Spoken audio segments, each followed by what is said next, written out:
BA part BA part first की कक्षा में आज पॉलिटिकल साइंस में हम जिस विषय पे बात कर रहे हैं वो विषय है राजनीति विज्ञान का इतिहास से संबंध। हमने थोड़ा पूर्व में देखा है, आज उसी में कुछ बचे हुए बिंदु उन पे बात करते हैं और उसके बाद में हम थोड़ा सा एक देखते हैं समाजशास्त्र और अर्थशास्त्र से संबंध। ये पूर्व में मैंने भी आपको बताया था कि ये जो अपन जिस तरह के सब्जेक्ट ये देख रहे हैं उनका एक आउटलाइंस केवल आपको बता रहे हैं। राजनीति विज्ञान का जो अंतर विषयक संबंध अप्रोच जो है कि विभिन्न समाज विज्ञानों से इसका संबंध और विज्ञान के हर विषय से, क्योंकि मनुष्य का जो व्यक्तित्व है वो कई एस्पेक्ट्स या कई चीज़ों से प्रभावित होता है। और जब सब चीज़ों से प्रभावित होता है उसका व्यक्तित्व है कि व्यक्ति सामाजिक भी है, आर्थिक भी है, राजनीतिक भी है, नैतिक भी है, दार्शनिक भी है। तो सारे जितने भी गुण हैं वो सारे किससे जुड़े हुए हैं? मनुष्य से जुड़े हुए हैं।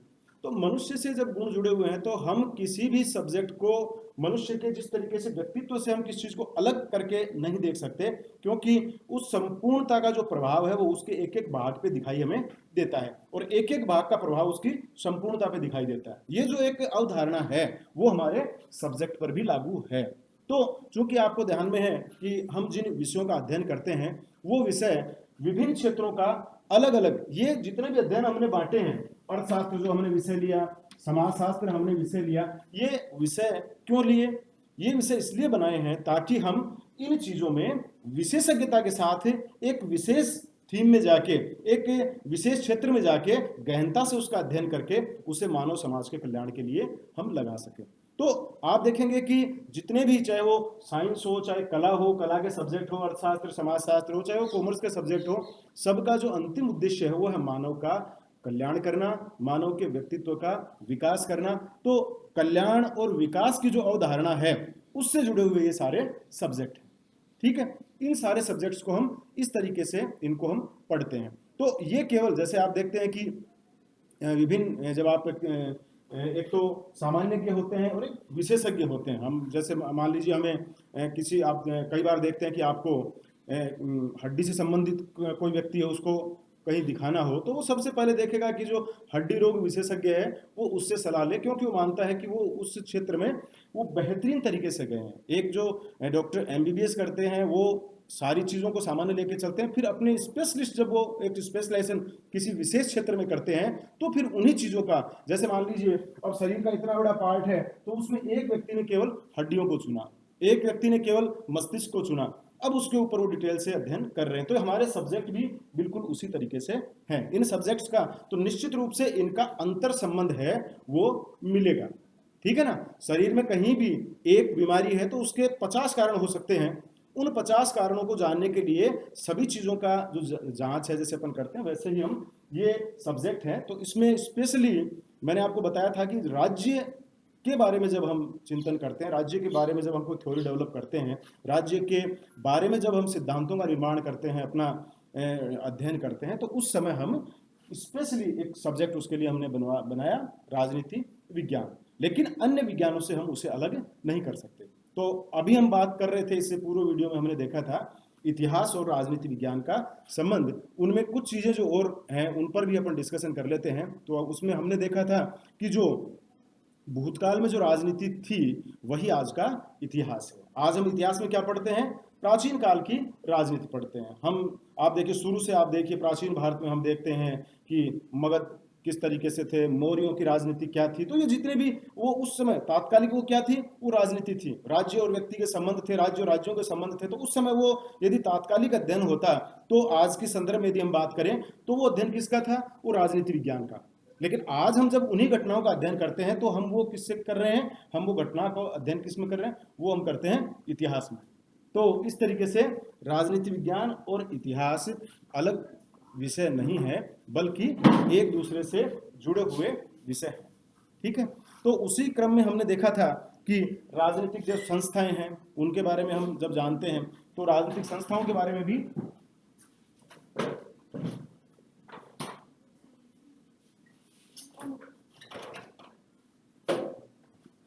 तो राजनीतिक संस्थाओं का इतिहास क्या रहा है, किस लिए वो राजनीतिक संस्थाओं का निर्माण हुआ है। ठीक है, तो ये जब सारी चीजें हम जानते हैं तो हमें किसका सहारा लेना पड़ता है?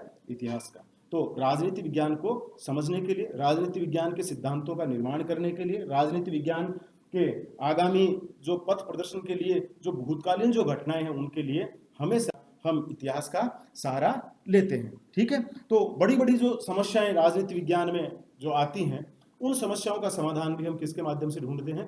इतिहास के माध्यम से ढूंढा जाता है कि पूर्व में भी जब इस तरह की कोई घटना आई थी तो क्या हुआ था। देखिए, आप कभी भी जाते हैं, मान लीजिए अपन देखें, किसी से भी हमने देखा है, कोई भी डॉक्टर हो सबसे पहले क्या देखता है? केस हिस्ट्री देखेगा, ठीक है ना। तो हिस्ट्री का देखिए बहुत बड़ा योगदान। हिस्ट्री जब तक नहीं बता पाएंगे कि ये घटना शुरू कैसे हुई, क्या हुआ, किस तरीके से, तब तक उस समस्या का या उस बीमारी का समाधान नहीं कर पाते। तो हिस्ट्री, अब ये नहीं कह सकते अपने साथ पूर्व में कोई चीज थी तो उसका क्या प्रभाव पड़ता है ना। कई बीमारियां ऐसी देखी जाती है, हिस्ट्री उसकी पूछते हैं कि साहब ये इनके परिवार में पहले भी किसी को थी क्या, पूछते हैं ना कई बार। तो ये सारा ये इसलिए ताकि उसको ये देखा जाए कि कहीं ये बीमारी पैतृक उस स्थिति से तो नहीं आ रही है। ठीक है, तो हिस्ट्री का बहुत बड़ा रोल है। हिस्ट्री जानने के बाद ही किसी भी समस्या का समाधान हमें जानना है। कोई भी केस हो, उसको यदि हमें सोल्व करना है तो हमें उसके इतिहास में जाना पड़ता है कि इससे पूर्व में क्या घटनाएं हुई, क्यों हुई, कैसे हुई। उन कारणों को जांच करके ही हम सही निर्णय तक पहुंच पाते हैं। समझ गए आप इस चीज को? तो इतिहास की संस्थाएं हैं, हम जो आज राज्य की जो संस्था वर्तमान जो स्वरूप धारण किया है, वो स्वरूप किसके माध्यम से किया है? वो ऐतिहासिक क्रम में उन्होंने धारण किया है कि राज्य का उद्देश्य क्या था।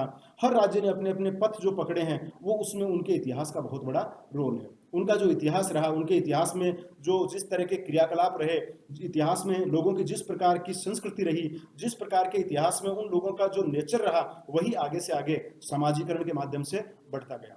तो ये हम देखते हैं कि राजनीति विज्ञान और इतिहास का बड़ा संबंध है। आपने पूर्व में यूके के राजा के बारे में पढ़ा है कि ब्रिटेन के जो सम्राट हैं उनको परामर्श की शक्तियां हैं, सलाह देने की शक्तियां, विशेषाधिकार उनको कुछ मिले हुए हैं। तो ये सलाह देने की, परामर्श की जो शक्ति है वो क्यों है? वो इसीलिए उनको शक्ति दी गई है क्योंकि उन्होंने, उनके पास राजनीतिक जीवन के या इतिहास का एक लंबा अनुभव उनके पास है, और उस अनुभव का लाभ वो तात्कालिक राजनीति विज्ञान को देते हैं, तात्कालिक राजनीति को देते हैं। क्योंकि जो समस्या हो सकता है कि आज हमारे सामने आई है, इतिहास में वही समस्याएं पहले आ चुकी है।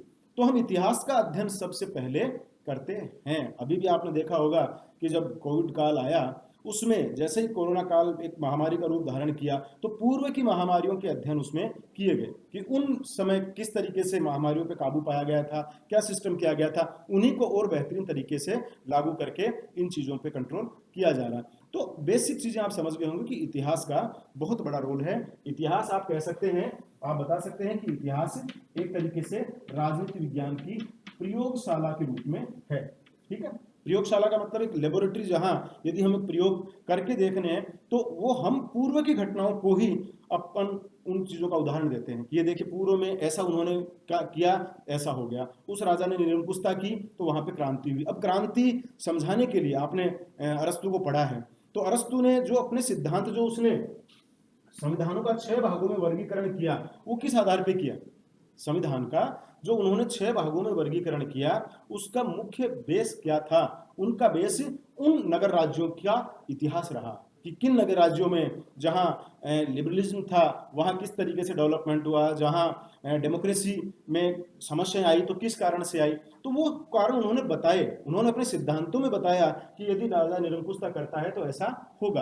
अब इस सिद्धांत को सिद्ध करने के लिए, क्योंकि साइंस में यदि हमें वो सिद्धांत सिद्ध करना हो तो हम क्या करते हैं, उसको लेबोरेटरी में हम सिद्धांत को दिखा सकते हैं, उसका पूरा प्रयोग करके लोगों को दिखा सकते हैं। लेकिन यदि राजनीति विज्ञान में आपको उसी सिद्धांत को सिद्ध करना है, उस सिद्धांत को आपको बताना है कि निरंकुशता से क्रांति होती है, जहां व्यक्तियों के अधिकारों को कुचला जाता है वहां क्रांति होगी, जहां व्यक्तियों की स्वतंत्रता को कुचला जाता है वहां अनेक प्रकार की समस्याएं राज्य के सामने आएंगी। तो ये चीजें, ये जो नियम है, ये जो सिद्धांत आपने राजनीति विज्ञान में जो लोगों को बताए हैं, इनको सिद्ध करने के लिए आप क्या दिखाएंगे? आप उनको इतिहास में वो उदाहरण देंगे। आप समय समय पे आप जब राजनीति विज्ञान की अच्छी पुस्तकें पढ़ते हैं तो आप देखते हैं कोई भी सिद्धांत है उसमें उदाहरण आपको प्राचीन काल का जरूर मिलेगा। तो आप यहाँ ये बता सकते हैं एक अगले बिंदु के रूप में कि राजनीति विज्ञान की प्रयोगशाला यदि कोई है तो वो क्या है, वो इतिहास है।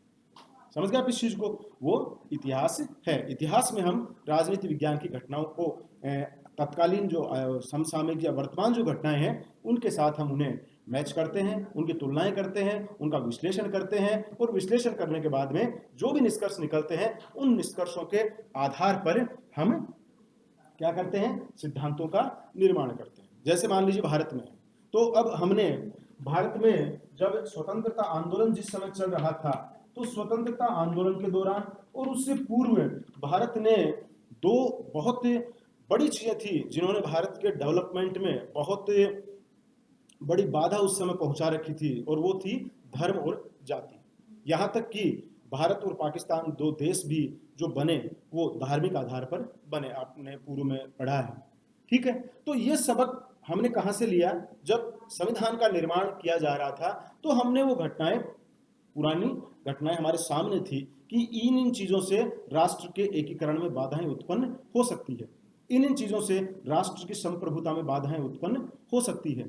ठीक है, तो हमने जब संविधान का निर्माण किया तो उस समय आप देखिए कि हमारे संविधान निर्माताओं ने धर्म, जाति, भेदभाव, इन सारी व्यवस्थाओं को सबसे पहले कॉन्स्टिट्यूशनल एक संवैधानिक दृष्टि से राज्य को ये दायित्व दिया कि वो इन चीजों का बढ़ावा न देकर इनको धीरे धीरे समाप्त करे और इनके आधार पर किसी प्रकार का कोई भी भेदभाव नहीं करे।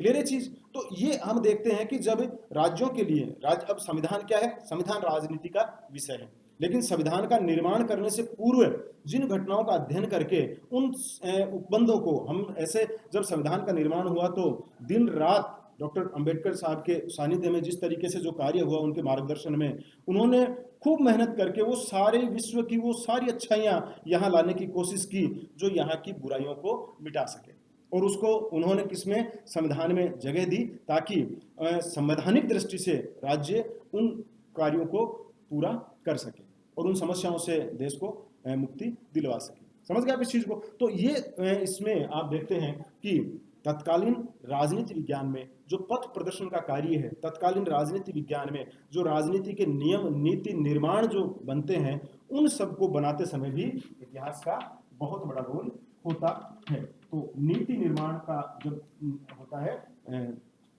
उसमें भी इतिहास का बहुत बड़ा रोल होता है। क्लियर है चीज? तो ये हमने कुछ चीजें देखी है कि राजनीति विज्ञान में ये, और इसी तरीके से आप देखिए कि इतिहास में भी राजनीति का बड़ा प्रभाव होता है। ऐसा नहीं कि केवल वो भी बड़ा प्रभाव डालती है। इतिहास में आप देखिए कि जो इतिहास बने हैं उनमें राजनीतिक विचारधाराओं का बहुत बड़ा योगदान देखते हो आप लोग, देखते हो ना। राजनीतिक विचारधाराएं जो बनती है वो देखिए, जैसे मार्क्सवादी विचारधारा है वो एक अलग क्रांति का कारण बनी, उदारवादी विचारधारा है वो अलग क्रांति का कारण बनी।